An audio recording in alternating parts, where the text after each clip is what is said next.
du fond de vos ténèbres, esprit des nuits à qui tout astre est importun, pourquoi donc l'assaillir de vos clameurs funèbres?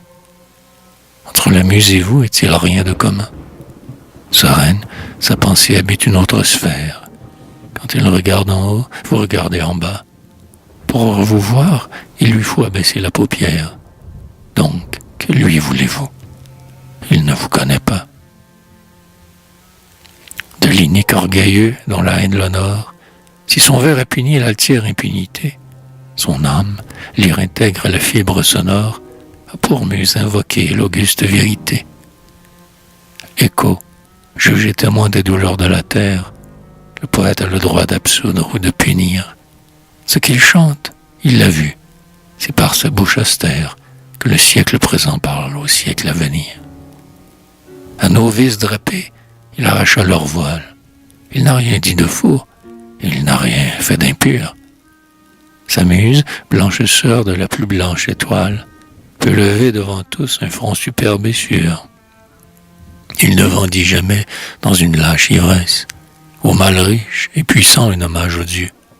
Mais, disciples inspirés du sage, de la Grèce, sur leur pourpre usurpé, il conspua à vos dieux. Non, non, il n'ira point ramper sous votre culte, brûler sur vos autels un idolâtre encens. Pour ces dieux imposteurs à qui sa verve insulte, sa lèvre aura toujours d'implacables accents.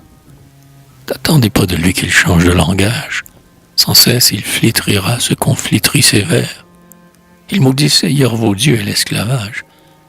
Il maudira demain et vos dieux et vos fers. Mais si d'un ver ardent qui parfois se déchaîne, il a d'un joug cruel flétri l'iniquité, son cœur a plus d'amour que vos cœurs n'ont de haine. Le saint oublie des mots, ses lèvres l'ont chanté. Au pied d'un dieu de paix, il convia les âmes. Lui-même, il y brûla pour encens ses douleurs. Et de la haine en vous, pour éteindre les flammes, heureux, il donnerait son sang avec ses pleurs. Silence, âme sans foi par l'orgueil seul guidée, qui toujours vous raillez de tout espoir divin, assis dans le néant de vos vieilles idées, à son rêve étoilé, vous insultez en vain. L'oiseau, roi de la nuit et des hauteurs sublimes, qui sait près du soleil se bâtir un séjour, reste sourd aux clameurs de l'oiseau des abîmes, dont les yeux cherchent l'ombre et maudissent le jour. Prenez-vous-en au siècle, et non point à salir. L'esprit des temps futurs vous parle en ses discours. Ô misérable effort d'une tourbe en délire, qui voudrait entraver un siècle dans son cours.